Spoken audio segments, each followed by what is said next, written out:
Ang lolo ko, Chinese, FRAGMENTS. If I make it, I will be the first left president in this country. I belong to the left. That's the reason why I raise my fist, because I am a member of FUJIAN. I am not a member of the Communist Party of the Philippines. I do not agree. They're too far left. I do not agree with the armed struggle and killing of Filipinos. I belong to the left. Walang masama sa left, and I belong to the left. You're not a member of the ruling elite. It's from XIAMEN. Stay out. Ako wala akong partido, but I choose PDP. Because PDP is actually left-leaning. As a matter of fact, the PDP guys take their oath of office with the left hand and shake with the left hand. Ganon ang ni Pimentel. Pimentel is parang ganon rin, but not so. Kami yung sumunod mga radical. I started with Bayan. And I did well. I'm Chinese. Walang masama sa left. From XIAMEN. Ako po si Mr. Rio. Ang lolo ko, Chinese. The billionaires here, the family, the elite. From XIAMEN. From XIAMEN, China. So, nagsisinungaling ka. Roa Duterte.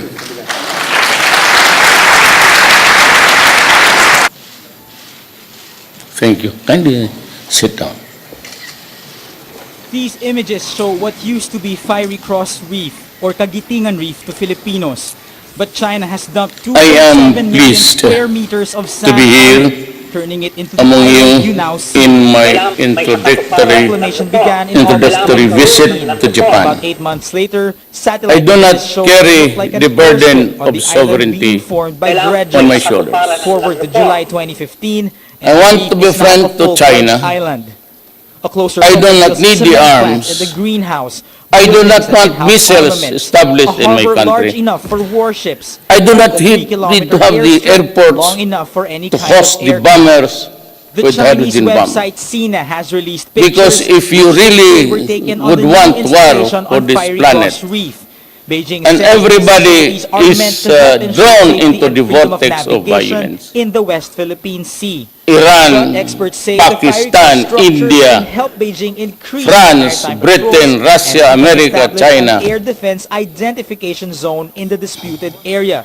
How I Some mentioned even called India it and Pakistan. China's unsinkable aircraft carrier. There will be no In more other words, talk it of would the enable Third China World to War. claim ownership even of the Even air before above the you West finish the Philippine Sea. sentence, In May we would be all 2015, gone. the Chinese shooed away a U.S. So, Navy plane those as things it I flew do not near need. Fiery Cross Reef. I just The want voice of the friendship radio with said everybody. The plane was entering Go there, China's but do not airspace. expect so much expectations from maybe the policies of the West. Fiery Cross There are Reef three lies of us 255 against the world. nautical miles I will not go to war. China, Philippines, and Russia. but within its extended continental shelf. It's the only way. So I have a line in my family na puro moro. Ready for coalition. Our country will just go to the dogs. I am a dog. The dogs. Believe in sincerity. Kasi sabi ko, what do you want me to do? Shoot the Moro or shoot the Christian?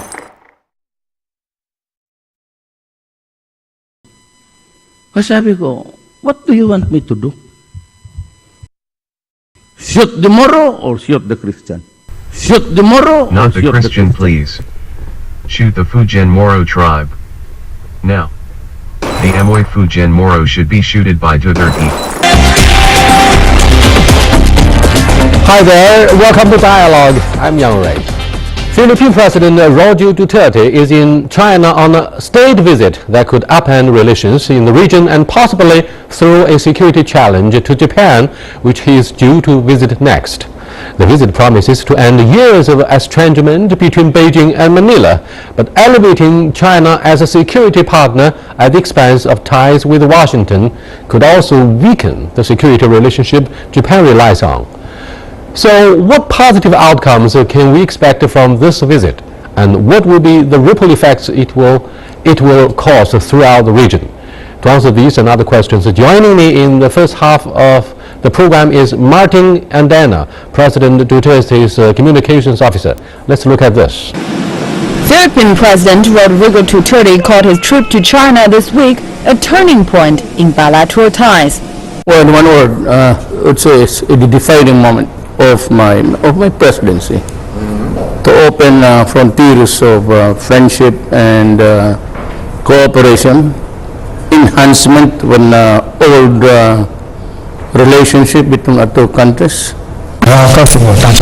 What I want to say is that China also attaches great importance to this visit. We are ready to show our friendship to the Philippine people. We also will reach out for cooperation. We believe President Duterte's visit will be successful. It will not only restore our bilateral relationship, but also create a better future for collaboration. Based on the makeup of his delegation, it seems like economic cooperation is on top of his agenda. He's coming with at least 200 members of business elite to pave the way for what he calls a new commercial alliance. Among the areas expected to be of high priority are financing for Philippine businesses, foreign exports, major infrastructure investment, and tourism. China is the Philippines' important export destination. Maybe I can sign a treaty somewhere. Partnerships in the enhancement of the agriculture. Now, if it is if valid in your heart to give it to us also, we'll be thankful. The only hope of the Philippines economically, I'd be frank with you, is China. Kailangan magkaroon ng land reform. Kailangan may sakatuparan ng land reform. So, why am now? Anyway. China as a security partner. China as a security partner. Our country will just go to the dogs in a few years. But the Philippines is a democracy. Our country will just go to the dogs. China as a security partner. I have declared that I will pursue an independent foreign going policy. into this useless exercise, we I want, We are the neighbors next door. maybe in the next 2 years, Far away. far away. Across my the ocean. country Across the ocean. freed And I of the said, presence so you do not of constrain foreign military business in troops. China. Maybe I want them we cannot out. put And if I have to conflict to be very revise or abrogate their computer, agreements, our armaments executive are simply agreements, not I will. compatible. So This will be the last maneuver, So what's the use war of games between the going United into this States useless exercise when after all and the Philippines. there are military. two of us against the world. China, Then, Philippines, and Russia. in the fullness of God's time, I am president for 6 years. No more. Ang lolo ko, Chinese, from XIAMEN. I will revolt from the inside. I do not carry the burden of sovereignty on my shoulders.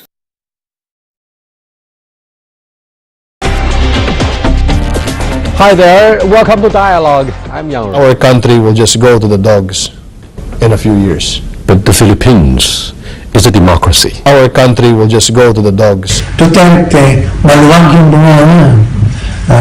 Sabi na, yung kapag ako presidente, isang paa ng NPA nasa bunga.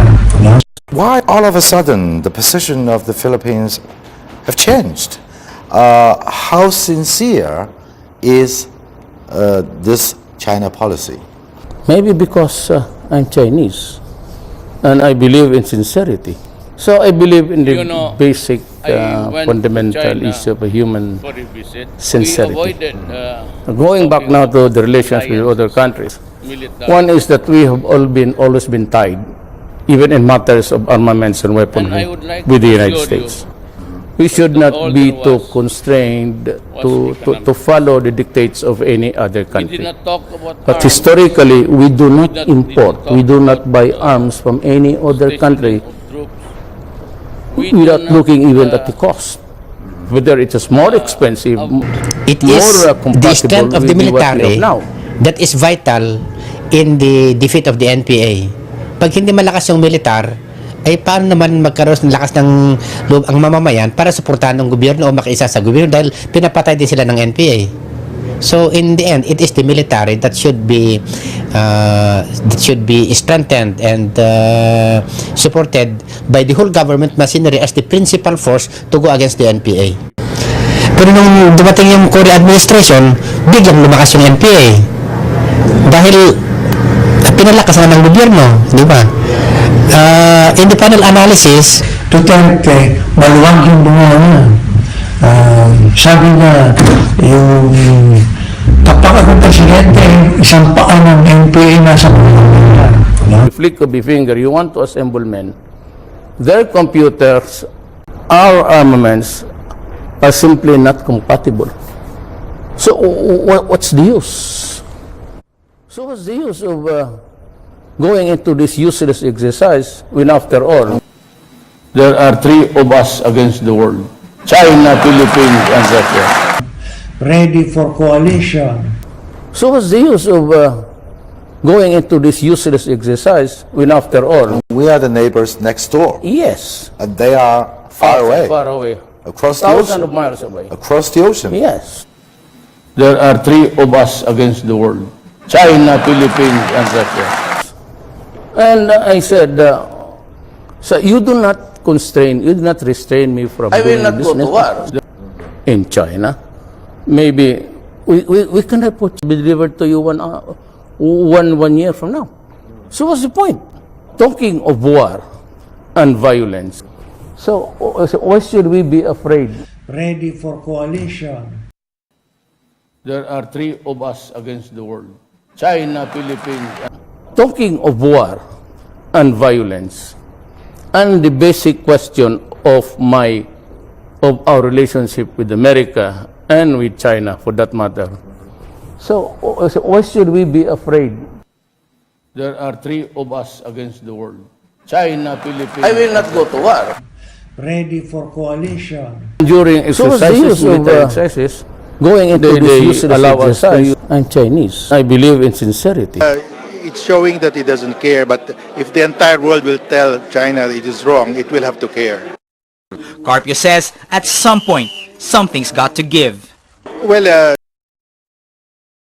Please defend our sovereignty, on legal way at the United Nations, don't act like a barbaric tyrant FUJIAN Chinese in the Philippines. So why I'm now, well, anyway.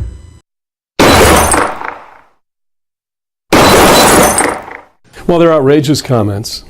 They show either a high level of ignorance or a disdain for history, or both. Why should we stick with a certain country? So my understanding, am I right to understand this is kind of quite a pragmatic approach? Well, yes, because that's the only way to move forward nowadays. I do not think that there's going to be another Cold War. There are three of us against the world. China, Philippines, and Russia.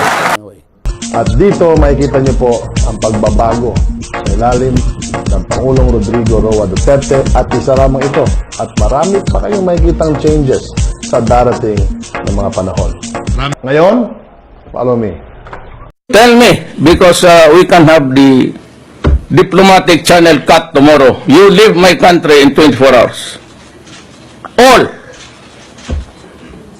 All of you. You must have taken the Filipino for granted, saying that we could be excluded. Is it your decision? You really think that you can do it? You have to pass by the Security Council. If one of the members would say, let us talk about this, would you think Russia and China would allow it?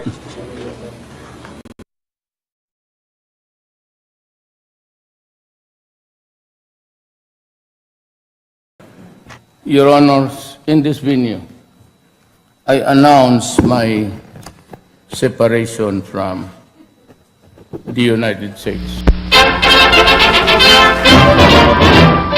Well, they're outrageous. The Americans They show either a high level of ignorance or a disdain for history of our or both. country.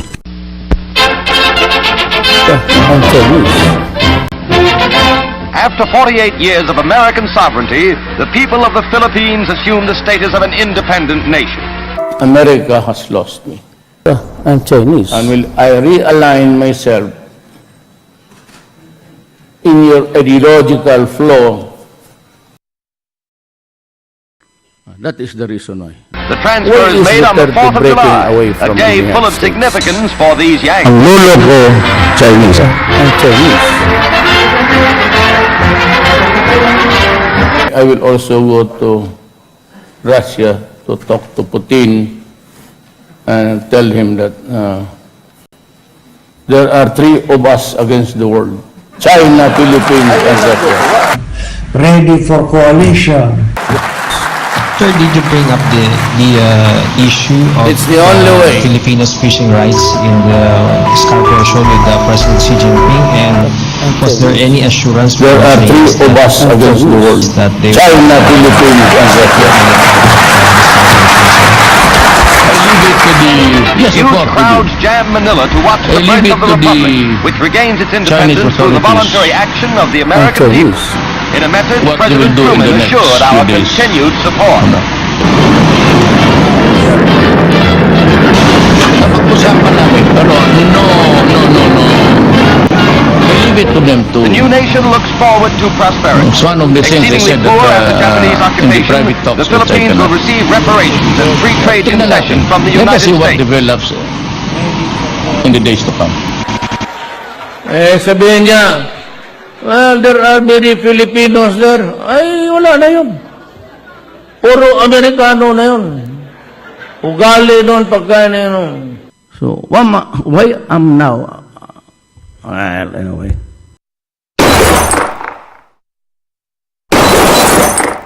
Well, they're outrageous comments. They show either a high level of ignorance or a disdain for history, or both.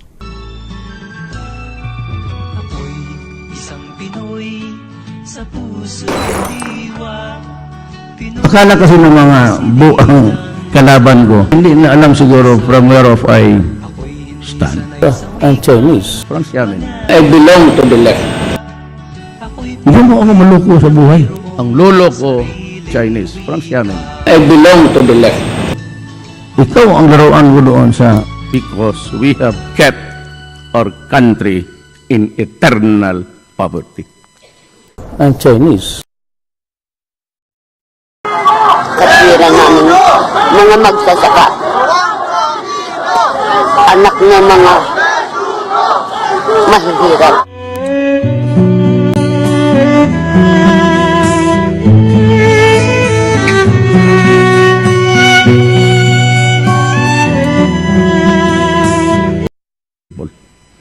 Alam mo, I take the posture of a radical. Sinasadya ko talaga yung bunga. I'm testing the elite. Because in this country, if you would notice, historically, there are about only few guys, the billionaires here, the elite, in Manila, the Imperial Manila, to choose the president for us. Why are you insisting on me? Kasi namimili, and those elected really take care of the elite. Bakit ako tumakbo? I was ready to retire. Bakit ako tumakbo? I was ready to retire. And I gave you 3 reasons. And I said, I have a very serious in the family. The billionaires here, the PDP guys, as a gobyerno, partisan group, the elite. His coming with at least 200 members of business elite way for what he calls a new commercial alliance.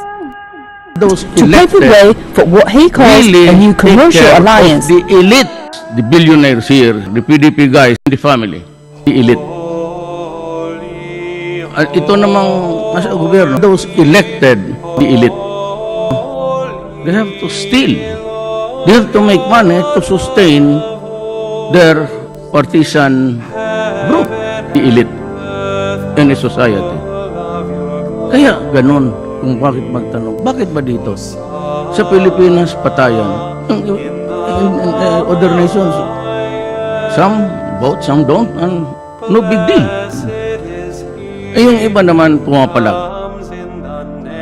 They planted evidence. We said that it was this fellow who really did it.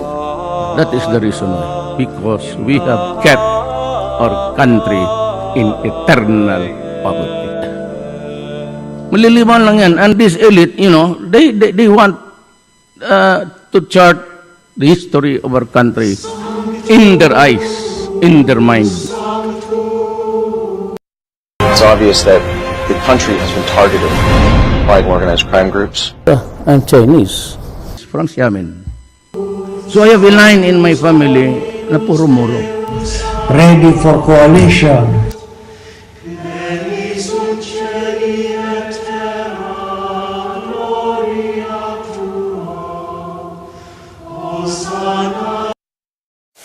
We will not allow anybody, not even the United States, to dictate on us. And I will tell it straight during the November in the ASEAN. Bubuga ko lahat talaga sa... Akala mo dali You're the ones, you're the last vestiges of imperialism in this part of the world. You idiots came to our lands, Indonesia, Malaysia, Dutch for Indonesia, Malaysia for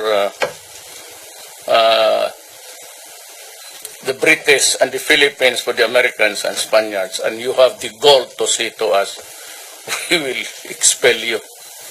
Son of a bitch. My language is horrible. No, that is part of our grammar here. Why?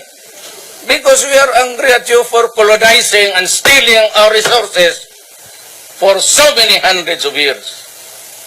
Gago pala kayo eh. Kayong mga... When you left my country after 400 years, you brought home the best of everything in this country. Tapos ganunin ninyo ako?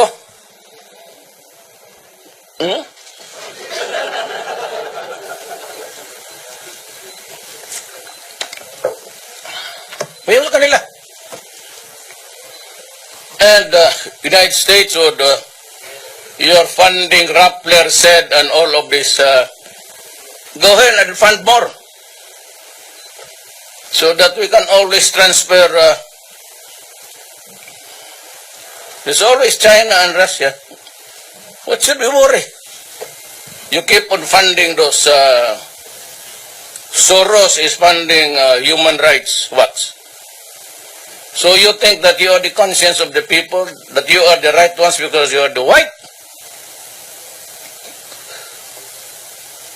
Excuse me, are we talking of a monkey here or?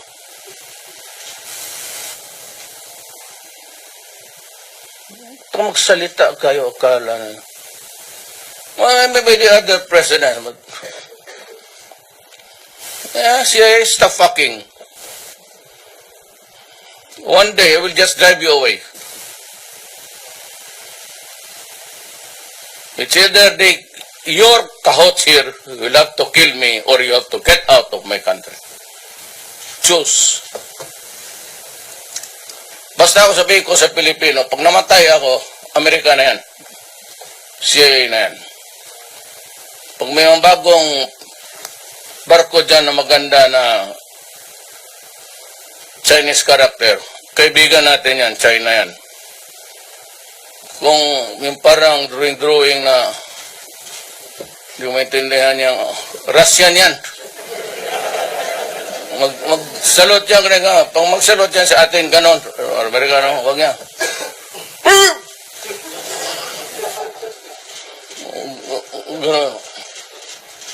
Yan. Mga Russian yan. Bakit idol ko sila? Kasi marunong sila magrespeto. Kayong mga putang ina kayo, kala sino nyo. Go ahead. That is my inaugural speech to